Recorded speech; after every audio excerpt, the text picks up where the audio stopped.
Olá, meu nome é Nelson Astur Neto, sou médico cirurgião de coluna do grupo de coluna da Santa Casa de São Paulo e hoje a gente vai dar continuidade ao grupo de aulas do projeto OrtoEduca e a aula de hoje eu vou falar sobre as afecções na coluna na mielomeningocele. Durante a nossa aula a gente vai passar pela epidemiologia da mielomeningocele, revisar a embriologia da formação da coluna vertebral, quais são os aspectos da abordagem neonatal do paciente, os problemas associados à mielomeningocele, exame físico, características do raio-x. Como essa aula é focada nos problemas da coluna, a gente vai ver a escoliose na mielomeningocele e o tratamento dessa escoliose. As técnicas cirúrgicas, a gente vai falar alguma delas, e na sequência apresentar alguns casos clínicos e responder a perguntas mais frequentes. A mielomeningocele é um disrafismo medular por falha na formação do tubo neural. Existe um defeito de fusão dos arcos posteriores da vértebra e a formação de uma distensão cística das meninges, com elementos neurais protuindo para dentro desse cisto formado pelas meninges. Esse defeito é mais comum na coluna torácica baixa e na lombosacra. Nos Estados Unidos, a incidência da mielomeningocele é de 0,6 ou 0,9 pacientes a cada 1.000 nascimentos. E tem uma grande relação com a deficiência de folato. 80% a 90% dos pacientes com mielomeningocele, as suas mães tiveram deficiência do folato. Por isso, como medida de prevenção da mielomeningocele, a mãe que planeja ter uma gravidez, ela começa já a tomar o ácido fólico durante as tentativas de concepção e após a gravidez ela toma durante o primeiro mês de gestação, numa dose de 0,4 miligramas por dia, e isso vai diminuir, vai aumentar em 60% a 100% a chance de não ter o filho com mielomeningocele. Em mães com alto risco para mielomeningocele, ou seja, mães que já tiveram um filho, o segundo, o terceiro filho com mielomeningocele, geralmente você aumenta muito mais essa dose, você chega a 4 miligramas por dia de ácido fólico. O diagnóstico já é feito intraútero, tanto pela dosagem de alfa-fetoproteína no soro da mãe, ou através de um ultrassom obstétrico. Isso pode ser complementado também com a dosagem da alfa-fetoproteína no líquido amniótico através de uma aminocentese. A gente vai revisar então a embriologia da coluna vertebral, ver como ela se forma para tentar ver aonde que ocorre o defeito de formação do tubo neural.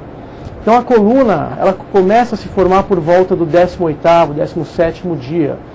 Nesse tempo o embrião ainda tem esse formato discoide envolto pelo saco amniótico. Então aqui nessa figura a gente tem em azul a ectoderme, em vermelho a mesoderme e em amarelo a endoderme.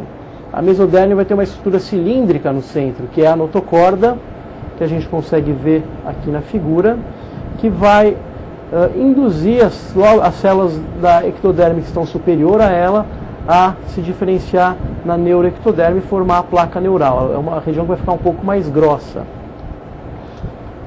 A ectoderme ela vai dar origem aos elementos neurais, através da placa neural, e a mesoderme na coluna vai dar origem à musculatura paravertebral e à formação óssea da vértebra e também do disco. A partir do 20º dia, essa placa neural começa já a invaginar em direção à notocorda e forma essas duas cristas neurais ao redor, que está representado na figura em roxo. A mesoderme ao redor da notocorda também começa a se diferenciar, formando os somitos, que vão estar em números de 42 a 44 unidades. São estruturas altamente especializadas que vão, nesse momento, já com 22 dias, se diferenciar nos dermomiótomos e nos esclerótomos. A parte dorso-lateral se diferencia no dermomiótomo, que vai dar origem à musculatura paravertebral e um pouco à pele, e a parte ventromedial vai dar origem à parte óssea da vértebra e também ao ânulo fibroso do disco intervertebral. Nesse ponto, com 22 dias, o tubo neural ele já se fechou e a crista ela se funde também. Ela vai dar origem aos gânglios dorsais das raízes. E na sequência a gente vê aí então o tubo neural completamente fechado, já com a crista neural ela se separa também para dar origem aos gânglios dorsais das raízes, e essas estruturas vão dar origem então ao complexo disco ligamentar, às vértebras, à musculatura paravertebral e também aos elementos neurais. Então, em que momento que ocorre essa falha que vai dar origem à meningocele ou à mielomeningocele? Então, uma falha de fechamento do tubo neural por volta do 22º dia vai gerar esse defeito da mielomeningocele.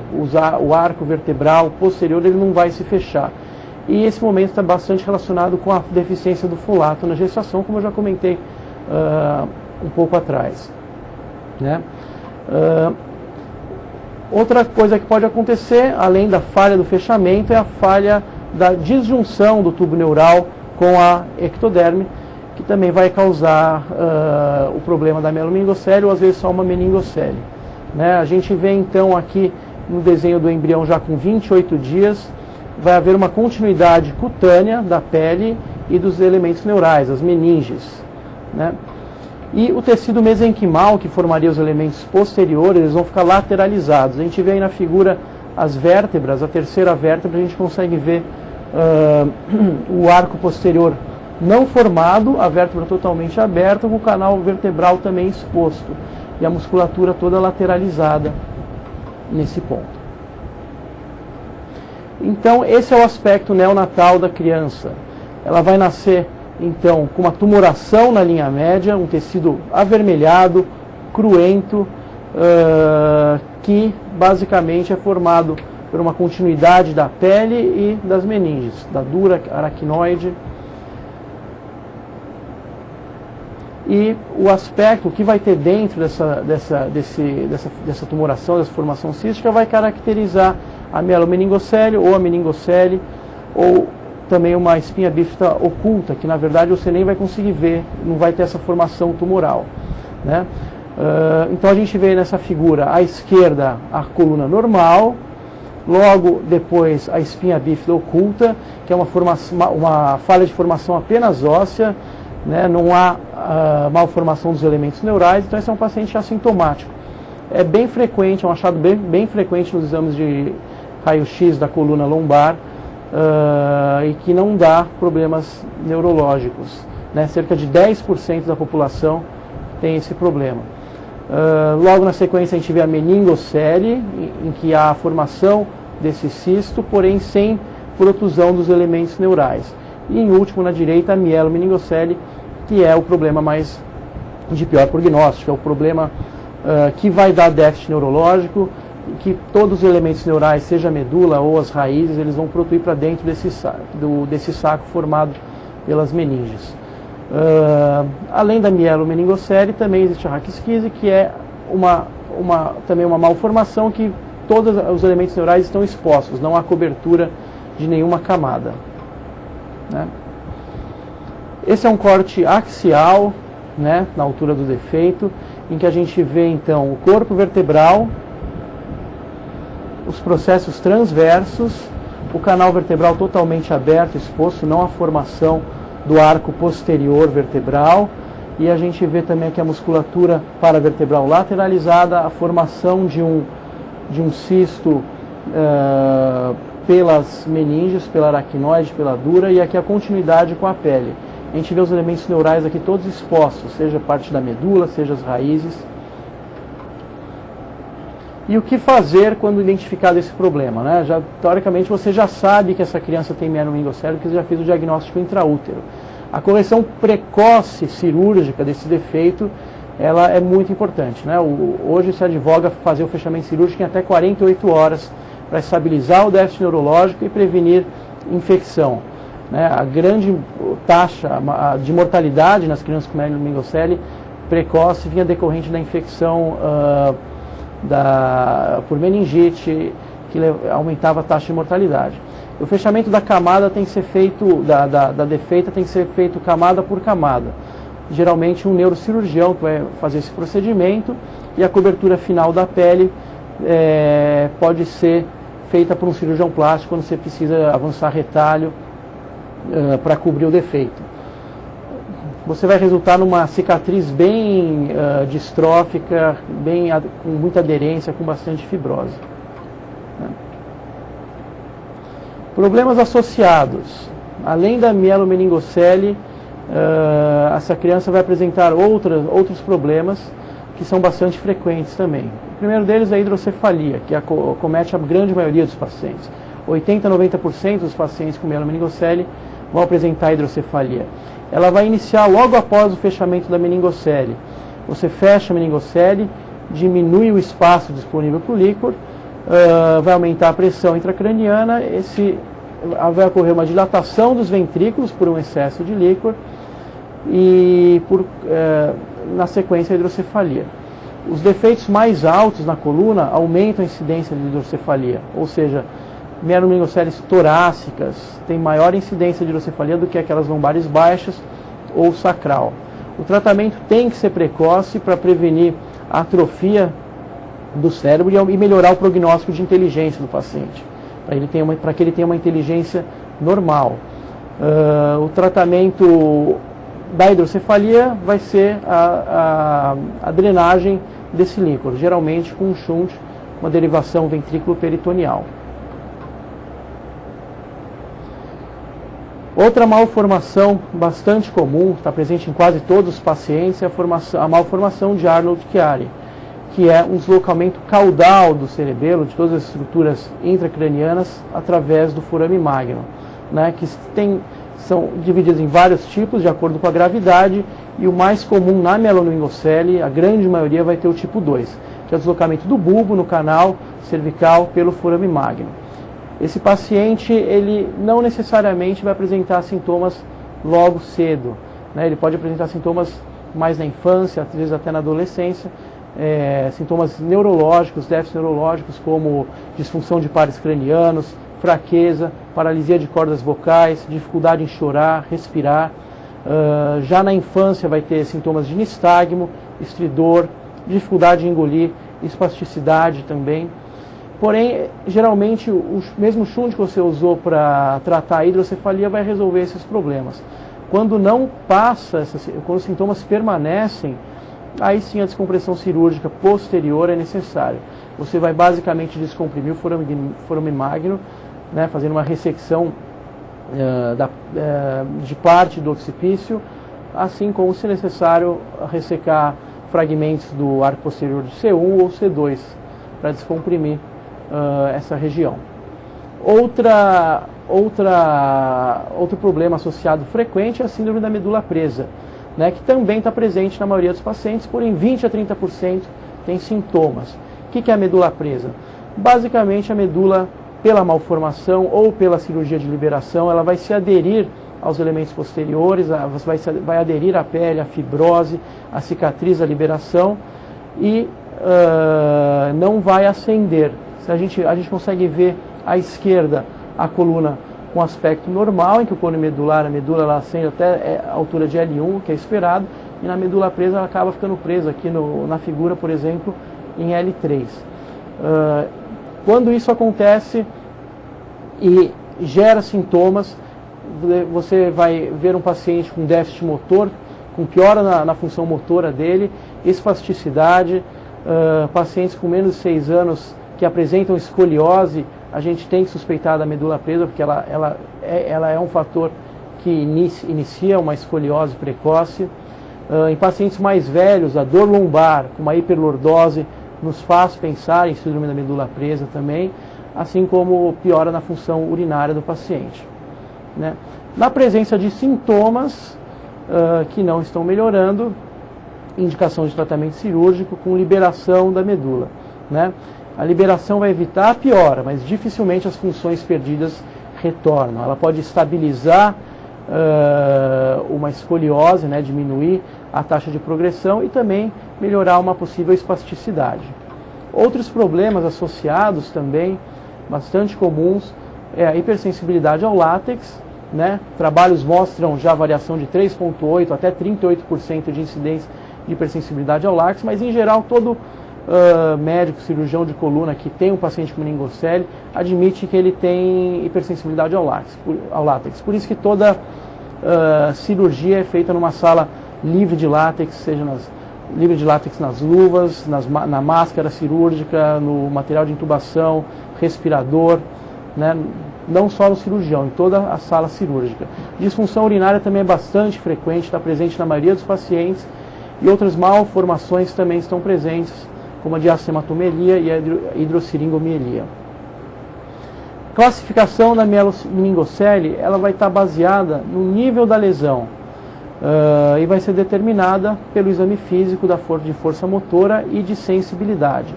Então, basicamente, a gente vai ter pacientes com lesão torácica, lombar alta, lombar baixa e sacral, né? Cada tipo de mielomeningocele, a altura da lesão vai determinar o miótomo e os dermátomos que vão ser acometidos em relação à raiz lombar que não é funcionante, né? Então, o paciente com mielomeningocele torácica, ele geralmente não vai ter controle nenhum dos membros inferiores.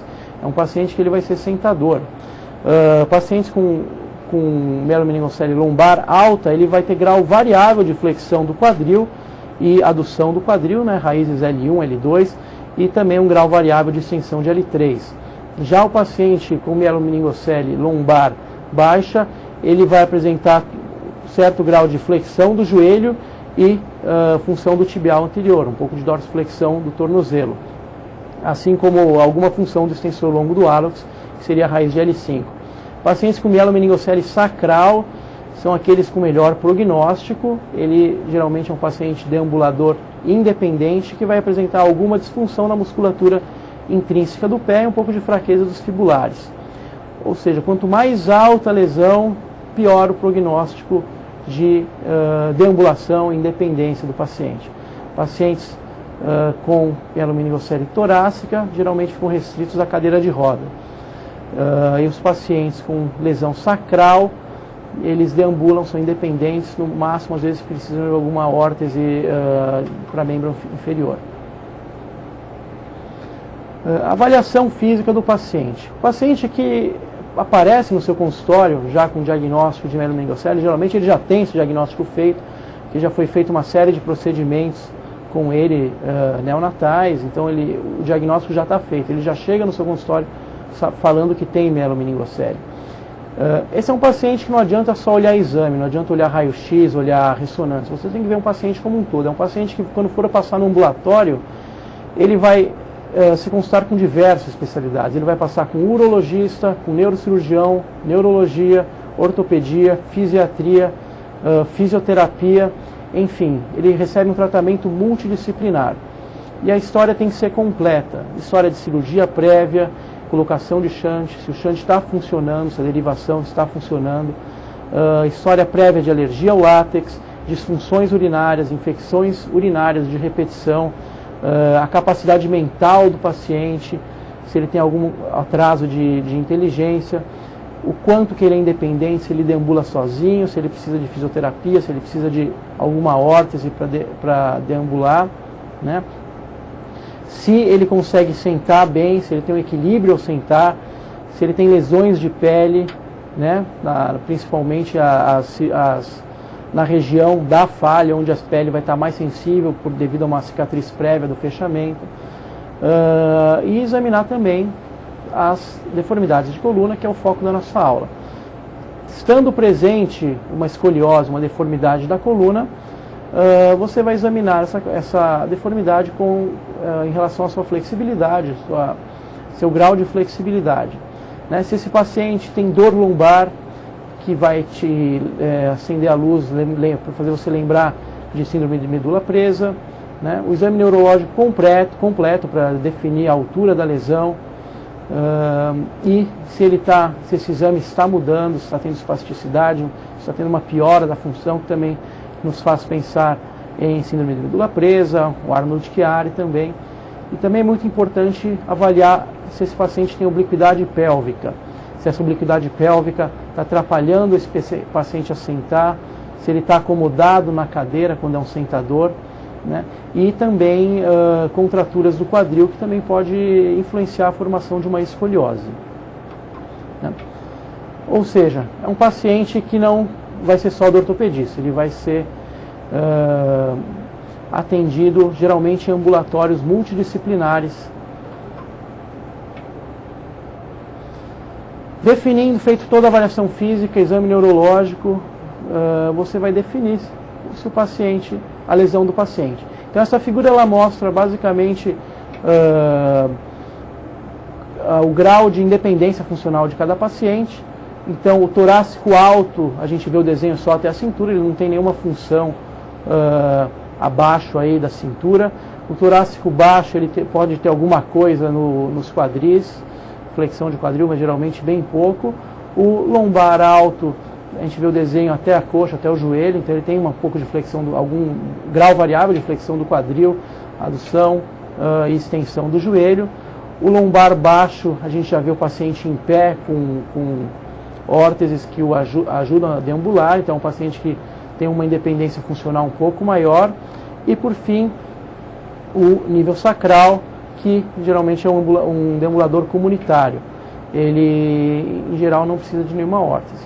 Então, aí estão os tipos de independência funcional. O paciente sentador, o deambulador que só consegue andar, se locomover com fisioterapia, o deambulador doméstico, que é aquele que só consegue ser independente dentro de casa, o deambulador comunitário, que é aquele que consegue sair de casa e até andar pequenas distâncias e até uma padaria, por exemplo. E por fim, o paciente normal ou independente, que não necessita de ajuda nenhuma para realizar suas atividades do dia a dia. Então, radiografia da coluna. Os pacientes nem sempre eles não vão se apresentar da mesma maneira.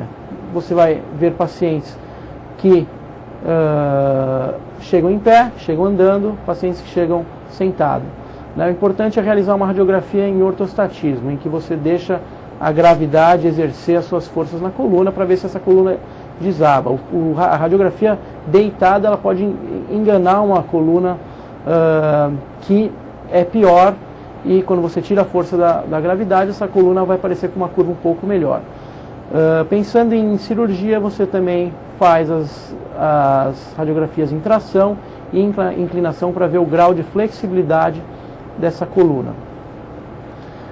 Ressonância magnética nesses pacientes vai ser importante para avaliar a presença de medula presa e malformações como o Arnold-Chiari e diastematomielia. Quais são os fatores de prognóstico da coluna? O que vai fazer esse paciente ter uma escoliose que progride ou que não progride? O que influencia no prognóstico da curva da coluna? Então, basicamente, esses três fatores que estão enumerados aí, eles vão se relacionar com o local da falha. Ou seja, o nível motor, que você vai ver no seu exame físico, se esse paciente é andador ou não, se ele consegue andar ou se ele fica sentado, isso também está relacionado com o nível da falha de formação, e o nível do último arco vertebral intacto. Lembrando que o nível neurológico nem sempre condiz com o último arco vertebral intacto.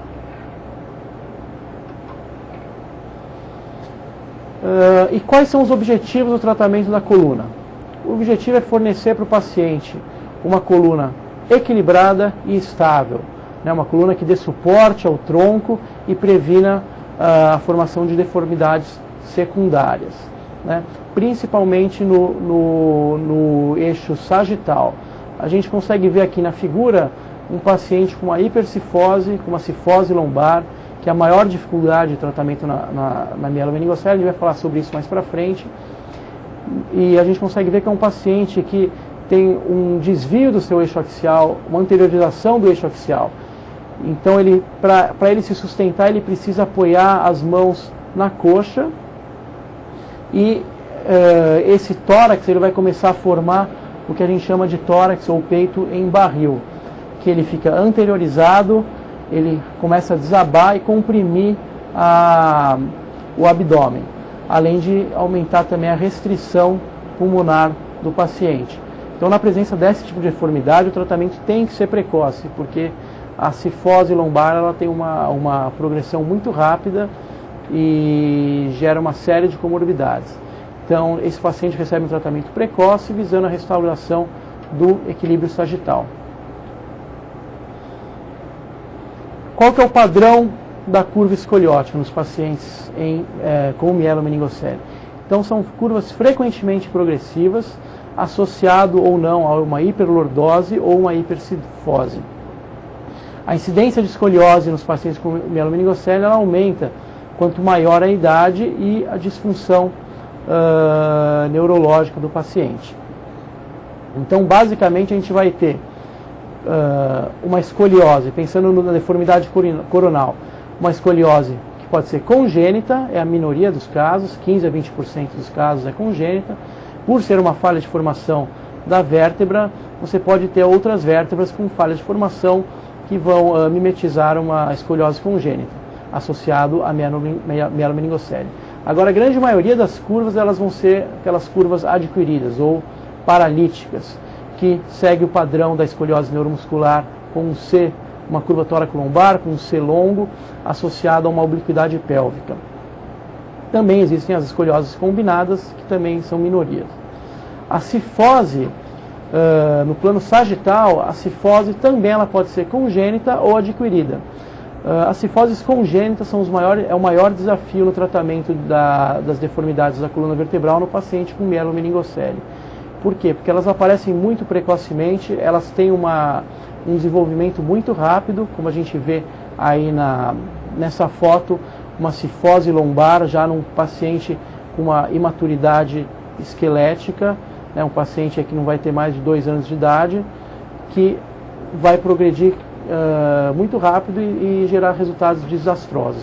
A lordose, em geral, está em combinação com uma cifose ou com uma escoliose. Existe espaço para o tratamento com colete no paciente com mielomeningocele? Isso é muito discutível, é um tratamento muito difícil, geralmente não gera resultados satisfatórios. O desconforto para o paciente é muito grande, o desconforto de usar um colete num paciente com lesões de pele, com áreas de hipossensibilidade, principalmente quando ele tem uma cifose lombar, a região da falha, que já vai ter uma cicatriz prévia, uma pele muito sensível. Então o colete ele vai gerar uma série de comorbidades aí, de lesões associadas que vão trazer mais malefícios do que benefícios.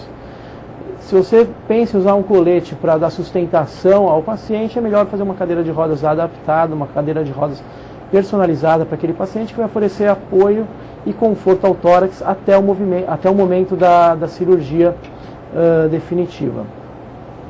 A gente sabe que o paciente com mielomeningocele ele tem uma maturidade esquelética da coluna mais cedo do que os pacientes sem mielomeningocele. Por volta dos 10 aos 12 anos, em média, essa coluna já atingiu o seu crescimento máximo, sua altura máxima. Por que isso?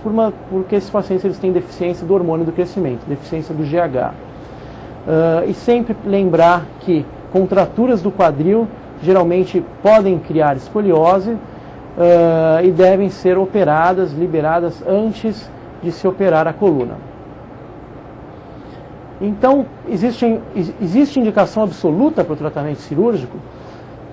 Isso é muito variável, né? Cada departamento tem os seus protocolos, mas, em geral, para tratar a escoliose, esses aí são dados de estudiosos da escoliose neuromuscular, o Dr. Akbarnia, o Dr. McCarthy, que curvas acima de 50 graus são cirúrgicas, né?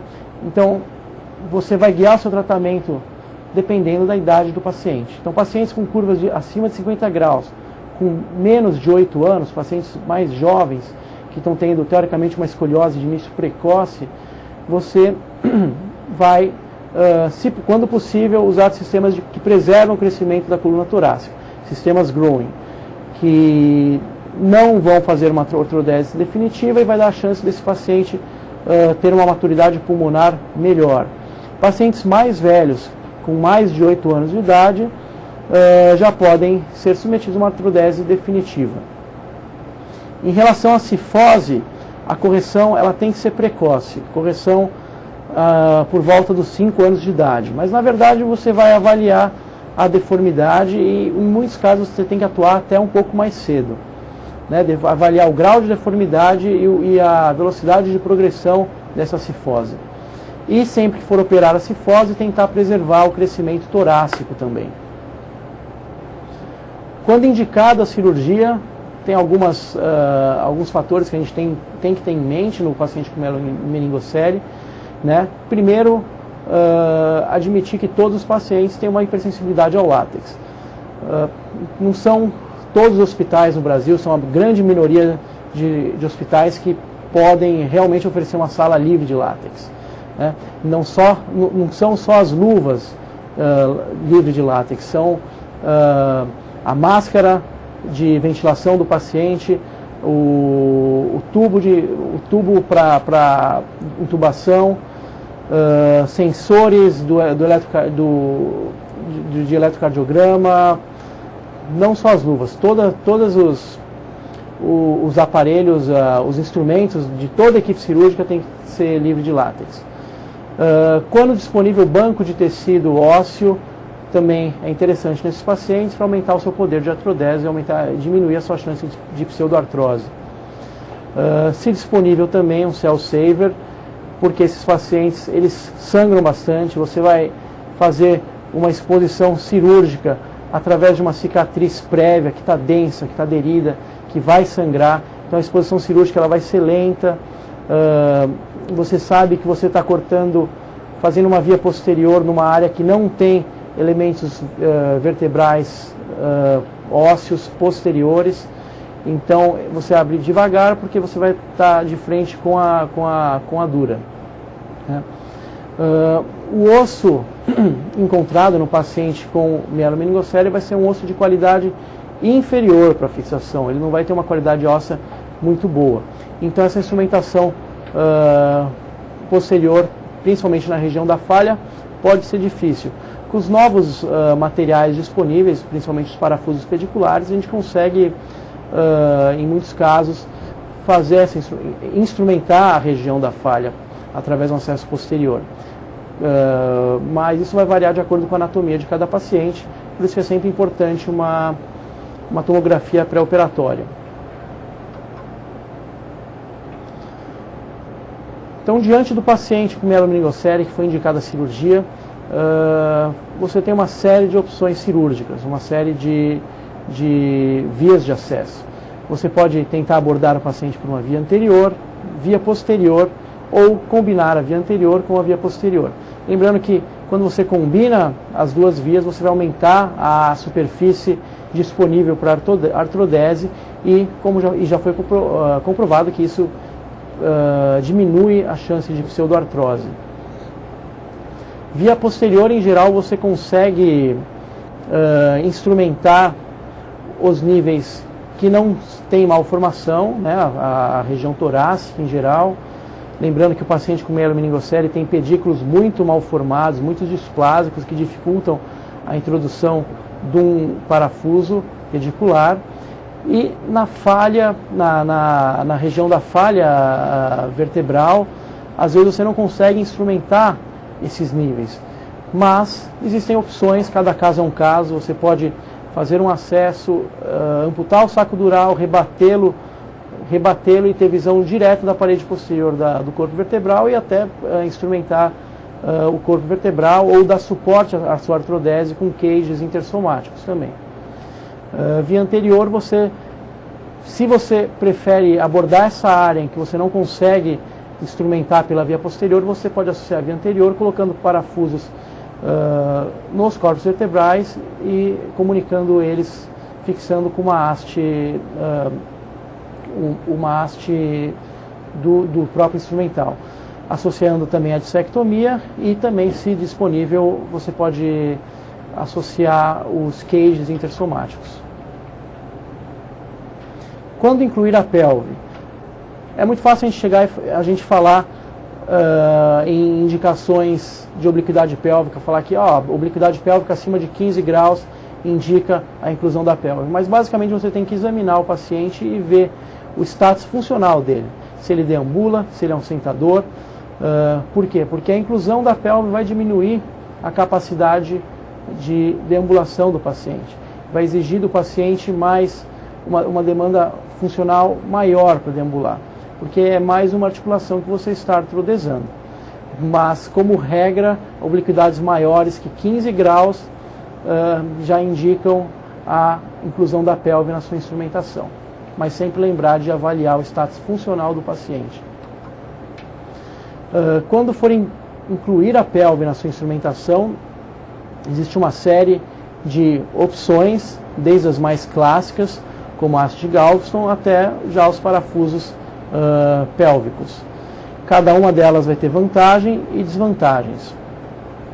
Os parafusos pélvicos, eles vão ter fixação no ilíaco e em S1, e é o que vai dar a melhor estabilidade. Porém, ele atravessa uma articulação, ele atravessa a articulação sacroiliaca, então é mais uma articulação que está sendo artrodesada. E demanda um pouco de tempo para inserir. Os ganchos em S são apoiados na asa sacral. Eles são simples, rápidos e bom para corrigir a obliquidade pélvica. Porém, ele não controla a rotação da pelve. A haste de Galveston, o instrumental de Galveston, ele também tem uma fixação no ilíaco, dá uma estabilidade forte, mas como os parafusos, ele também atravessa a sacroiliaca e demanda um pouco de tempo para moldar e inserir esse instrumental na pelve. Em pacientes com escoliose de início precoce, com menos de 8 anos de idade, o ideal, quando disponível, é usar os sistemas growing, os sistemas que vão preservar o crescimento da coluna. São sistemas que não estão disponíveis em todo departamento, todo hospital, e que necessitam de expansões a cada 6 meses. Então são pacientes que vão ser reoperados a cada 6 meses, o que gera um aumento no número de complicações cirúrgicas, aumento de número de infecção e idas ao centro cirúrgico. Ele chega a ser até um pouco controverso no paciente com mielomeningocele, porque esses pacientes atingem uma maturidade mais precoce, com 10, 12 anos. Então, talvez o growing não vai te dar um grande benefício em relação ao crescimento da coluna, mas em pacientes muito novos, ele tem que ser considerado, né? Os sistemas vão então preservar a altura do tronco e da capacidade pulmonar. Você vai dar uma chance para o paciente de desenvolver um volume torácico melhor, uma maturação pulmonar mais próxima dos adultos. Existe uma série de sistemas growing, né? Desde as growing rods, que são basicamente instrumentais parecidos com o instrumental de parafuso pedicular e haste que a gente usa nas escolioses idiopáticas, porém você corta a haste em algum ponto da sua instrumentação, geralmente no meio, deixa uma folga na haste e conecta esses dois pedaços com um dominó, com um conector que você a cada 6 meses vai expandir aí no máximo 1 centímetro, solta o conector, expande, trava o conector e a cada 6 meses você reopera esse paciente e acompanha o crescimento da coluna vertebral e controla a curva. O Vepter inicialmente foi desenvolvido para a síndrome de insuficiência torácica, descrita pelo Dr. Robert Campbell, que restringe o crescimento pulmonar. Com o passar do tempo, ele também começou a ser utilizado para controlar a curva escoliótica. Mas ele também necessita de cirurgias repetidas a cada 6 meses para expansão. O Sheila, ele ainda está em desenvolvimento nos Estados Unidos, foi desenvolvido pelo Dr. McCarthy, que é um sistema em que você artrodesa o ápice, derrota o ápice e coloca parafusos nas extremidades da sua curva. Esses parafusos das extremidades não vão ser travados com a haste. Então, à medida que o paciente cresce, a haste escorrega pela cabeça dos parafusos e você preserva o crescimento das extremidades da curva. A vantagem é que você não precisa reoperar o paciente a cada 6 meses. O uso para mielomeningocele ainda é discutível. mas o próprio desenvolvedor do instrumental já tem um trabalho aí mostrado em 2007, num congresso em 2007, em que ele tinha 15 pacientes com mielomeningocele que foram tratados com esses 3 sistemas, né, pacientes com a Growing Rod, com Vector e com Sheila, e mostrou resultados bons. Um aumento em 12% do espaço disponível para o pulmão e também da altura do tronco, além de uma correção de 50% da curva de escoliose, com baixos índices de complicação. A cifose. A cifose é o grande desafio no tratamento do paciente com mielomeningocele. Ela vai acontecer em 10 a 20% dos pacientes. E quando ela é congênita, é a situação de mais difícil tratamento. Então a gente vê ali na figura um paciente com uma cifose lombar, da mesma forma daquele desenho que a gente mostrou, ele tem uma anteriorização do tronco, o tronco já em barril, o equilíbrio o paciente faz apoiando a mão, seja na coxa ou no solo, para evitar que ele desabe. Esse paciente tem uma restrição pulmonar grande, compressão abdominal. Então são situações muito difíceis de tratar. O tratamento cirúrgico ele vai ser feito pela cifectomia, que é uma cirurgia complicada, uma cirurgia com risco elevado, que vai sangrar muito. Existe um risco até de óbito do paciente durante a cirurgia. A pele geralmente é muito ruim. Muitas vezes você consegue corrigir, mas você não tem pele para cobrir esse defeito. Existe uma série de técnicas descritas, que a gente não vai entrar em detalhe agora. A idade ideal pode ser descrito para fazer a cifectomia, em geral dos 7 aos 8 anos, mas tem muitas situações que você opera esse paciente antes, mais cedo. Essas são algumas referências bibliográficas que eu acho que são mais importantes para os residentes que estão assistindo. O Campbell, que é de acesso a todos os residentes de ortopedia. O Love Winter, que é um livro já de ortopedia pediátrica. E os dois embaixo são livros já específicos de coluna. O The Spine, o Hotman Simeone, o Spine, e o Spinal Surgery, que é o livro mais atual do Bridwell. Bom, vamos então agora mostrar alguns casos, né? Foram comparados 3 casos. O primeiro caso é um menino de 14 anos de idade com mielomeningocele lombar alta. É um paciente sentador que chega no consultório com uma queixa de deformidade na coluna. Então, basicamente, a gente está vendo aí uma radiografia com uma escoliose de padrão paralítico, com uma curva em C longo, já de 79 graus, e uma obliquidade pélvica associada de 39 graus.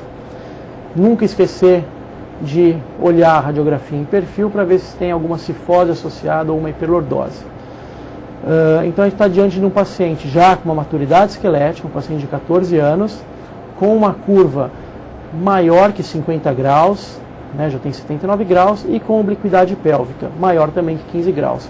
Num paciente que é sentador, ou seja, a inclusão da pelve não vai piorar a função, a independência funcional dele. Pelo contrário, ele vai ficar muito mais confortável numa cadeira. Então a gente tem critérios aí cirúrgicos absolutos. Esse é um paciente cirúrgico. Conduta nesse paciente, o que foi feito? Foi optado por uma instrumentação pela via posterior, com uma haste conectada a fios sublaminares, que ainda é bastante utilizada aqui no Brasil. A gente vê fios em toda a extensão da coluna, desde a torácica alta até as vértebras lombares. E associado a essa instrumentação, 2 parafusos de ilíaco que travam a sacroiliaca. E uma correção bastante satisfatória. A curva ela foi para 22 graus e a obliquidade pélvica foi praticamente estabilizada. E à direita o aspecto clínico do paciente, que a gente vê uma cicatriz bem distrófica, que é da primeira cirurgia dele de fechamento da falha.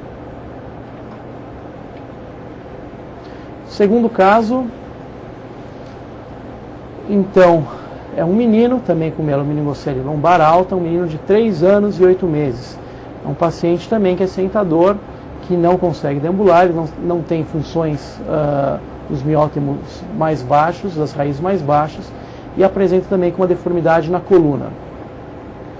Olhando a radiografia, a gente vê então uma curva também de caráter paralítico, um C longo, né, pegando uma curva tóraco-lombar, com 74 graus, e com uma certa obliquidade pélvica. Olha a radiografia em perfil, a gente não vê nenhuma cifose grande, a gente vê um equilíbrio sagital relativamente bom. E num paciente, então, com uma imaturidade esquelética ainda bastante precoce, um paciente de 3 anos e 8 meses, em que a coluna dele ainda vai crescer bastante, esse tórax ele ainda vai expandir, uma cirurgia definitiva não seria boa para ele. A gente tem que dar uma chance para esse tórax, para essa caixa torácica crescer, se desenvolver e aumentar a capacidade pulmonar do paciente, para ele não ter graus de insuficiência respiratória no futuro. Então, para esse paciente, o que a gente fez foi indicar um sistema Growing. Essa radiografia mostra a radiografia em tração do paciente, então a gente vê que é uma deformidade bastante flexível, a gente vê que a curva reduz para 36 graus, ela corrige para 36 graus, e aí a foto do resultado cirúrgico. Foi optado então pelo uso do Vepter, que é um sistema de preservação do crescimento. Então a gente vê a foto do pós-operatório através de 3 incisões pequenas, né, muito menores do que os curativos. A gente consegue instrumentar esse paciente sem fazer artrodese.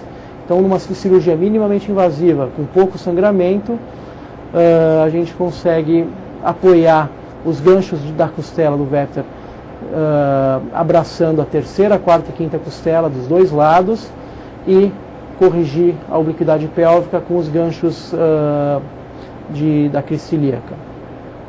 A gente vê a manutenção do equilíbrio sagital, e esse paciente vai ter que ser submetido a cirurgias de expansão a cada 6 meses, até a gente julgar que o crescimento esquelético dele está adequado. Em que ponto isso ocorre, a gente não consegue responder. A gente continua expandindo o Vepter até julgar que a gente tem controle da curva. Se tiver alguma complicação durante o tratamento, seja com a falha do Vepter, falha do material, soltura, infecção, fratura das costelas, que são complicações comuns no Vepter, a gente pensa em trocar. Você pode sair do Vepter e ir para um sistema de growing rods com parafusos, e controlar essa curva na medida do possível até você julgar que chegou o momento de uma artrodese definitiva, da cirurgia definitiva. Último caso, um menino de 2 meses de idade, já com diagnóstico de mielomeningocele torácica, e que apresenta uma cifose lombar. Então, um paciente que acabou de nascer, né, com 2 meses de idade, já foi feita a cirurgia de correção da falha, que apresenta uma cifose congênita na região torácica, na transição tóraco-lombar, já de alto grau. Então, esse é um caso desastroso, que a gente sabe que vai progredir mal, essa curva vai progredir com uma velocidade alta. A gente está vendo aí a ressonância magnética com a falha total da formação dos elementos posteriores da coluna. Uma camada de pele bem fina, que vai dificultar o seu tratamento cirúrgico, vai dificultar a sua abordagem cirúrgica.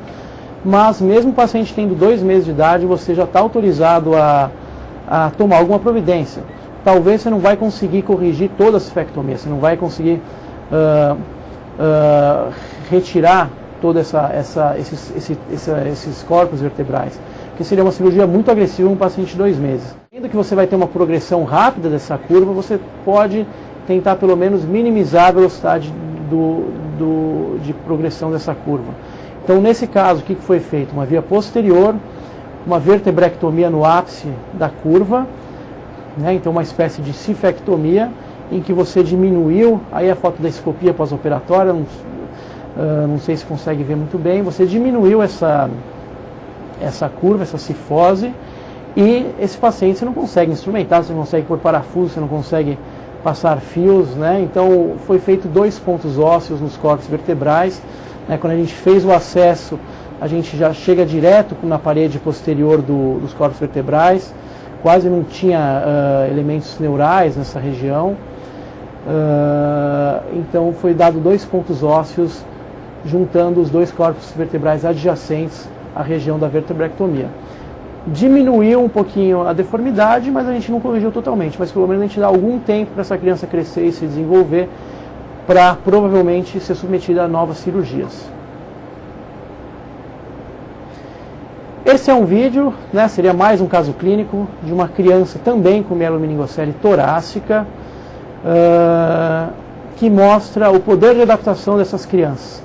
Então, uma criança que não tem função nenhuma da perna, dos membros inferiores, né, é um sentador, mas ele é totalmente independente. Ele consegue se locomover para lá e para cá só com os braços.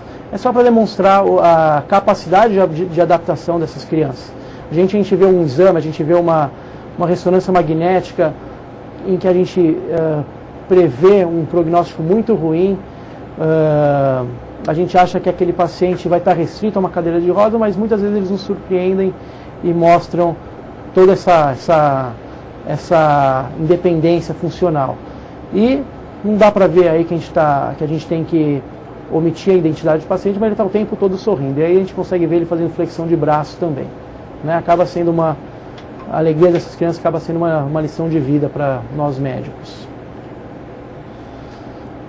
Vamos então para as perguntas mais frequentes em mielomeningocele. A primeira pergunta: quais são os métodos diagnósticos de mielomeningocele? Né? A gente já conversou um pouquinho sobre isso na aula, mas vamos reforçar, isso frequentemente cai em prova. Então, antes do diagnóstico, tem que saber bem o método de prevenção da mielomeningocele. Como que previne? Um bom neonatal, né, uma boa campanha de neonatal por parte das instituições públicas e uma gravidez planejada. Planejou a gravidez, já começa, na visita com o obstetra, o paciente já vai ser receitado o ácido fólico. Então a mãe vai começar a tomar ácido fólico na dose de 0,4 miligramas por dia, antes da gravidez, e depois de confirmada a gravidez, ela vai tomar durante o primeiro mês inteiro, que é o mês em que vai ser formado o tubo neural, em que esse tubo neural vai fechar. Só essa medida já vai diminuir muito a incidência de mielomeningocele. Lembrando que mães que já têm um risco maior de ter um filho com mielomeningocele, mães que já têm outros filhos com mielomeningocele, você aumenta essa dose em até 10 vezes. Você passa uma dose de 4 miligramas por dia, antes da gravidez e durante o primeiro mês de gestação.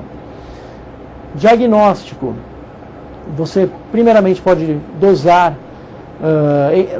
por volta da 16ª, 18ª semana de gestação, dosar a alfa-fetoproteína no soro. Isso vai ter uma detecção de 75% a 80% de diagnóstico da mielomeningocele.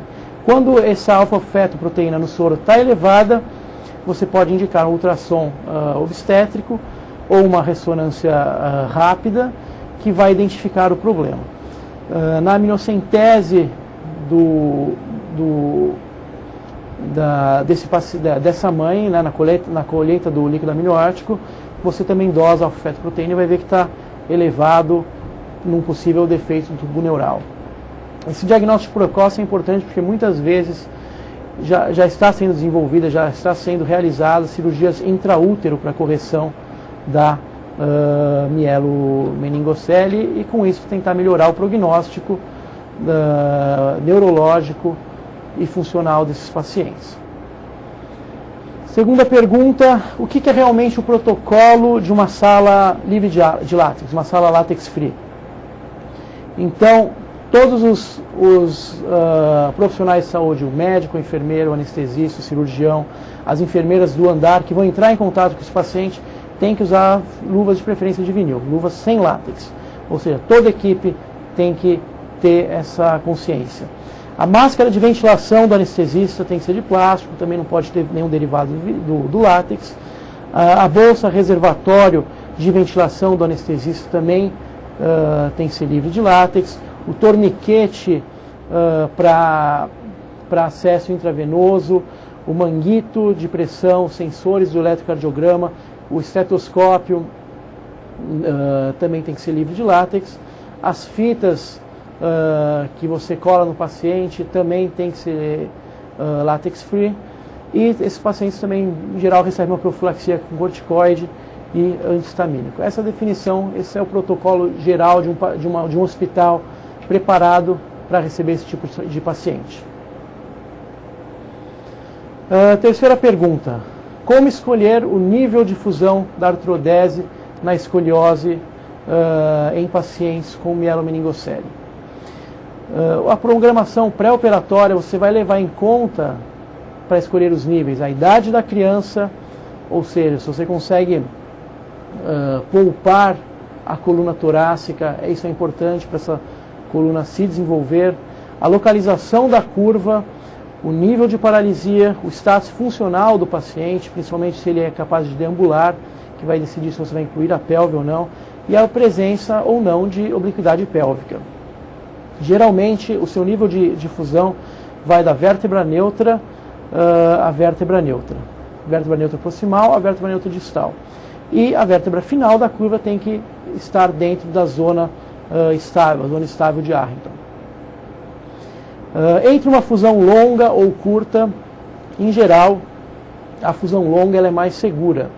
Ela vai te dar uma segurança na correção, no equilíbrio coronal e sagital melhor. No passado, em geral, com as instrumentações mais antigas, sempre procurava se incluir a pelve, devido à falta de pontos de fixação na região da falha. Mas hoje em dia, com os parafusos pediculares, essa pelve pode ser preservada. Você consegue instrumentar a região da falha e poupar a pelve da sua instrumentação. A artrodese até a pelve, lembrar que a artrodese até a pelve em deambuladores vai diminuir a capacidade desse paciente de andar. Então, se possível, poupar a pelve. Quarta pergunta: quais são as principais complicações da cirurgia de coluna em mielomeningocele? O paciente com mielomeningocele, ele é um paciente que tem uma incidência de complicações maiores do que qualquer outro tipo de escoliose neuromuscular. Ele tem um índice de infecção que chega até 43%. Então, complicações menores desse paciente seria a deiscência da ferida e infecção do trato urinário. Complicações maiores, grande perda sanguínea, conforme a gente já comentou, ou seja, o paciente vai ter uma anemia pós-operatória, é um paciente que sangra muito durante a cirurgia. Falha de instrumentação também é comum, e mais comum ainda do que na escoliose idiopática do adolescente do que nas escolioses neuromusculares. Taxa de pseudoartrose é mais elevada também do que a escoliose idiopática do adolescente, chega até a 50% de pseudoartrose, por isso sempre associar a via, quando possível, via anterior e posterior. E também o fato de você estar operando um paciente com uma anatomia alterada, em que o saco dural está exposto e você vai estar bem próximo desse saco dural, vai aumentar o risco também de danos aos elementos neurais e também dano ao shunt, ao dreno do paciente. Então, se você tomar cuidado, programar bem a sua cirurgia, saber o que você vai fazer, associar uma via posterior com anterior, aumentar o seu poder de artrodese, você diminui bastante o índice de complicações. Mais uma pergunta: quais os instrumentais disponíveis para fixação da coluna na escoliose por mielomeningocele?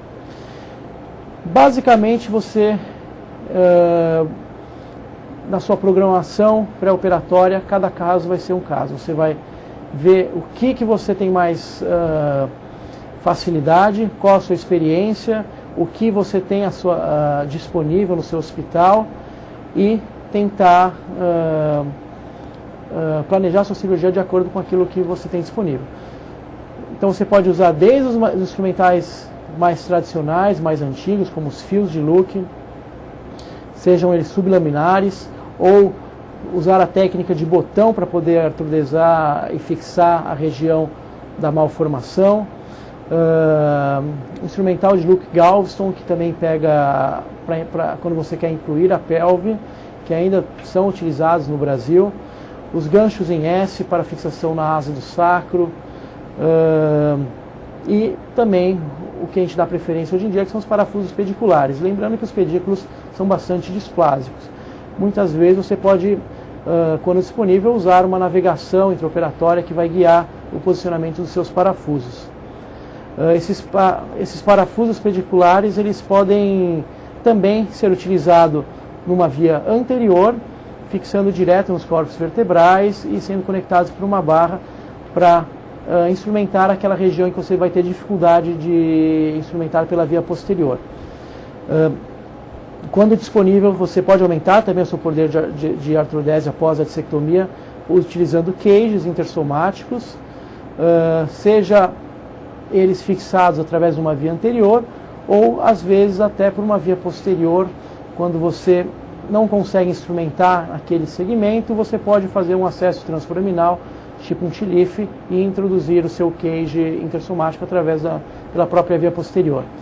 E além de todos esses instrumentais para uma artrodese definitiva, quando necessário, quando bem indicado, também se lembrar sempre dos sistemas growing para esses pacientes. Então é isso, até a próxima aula. Obrigado.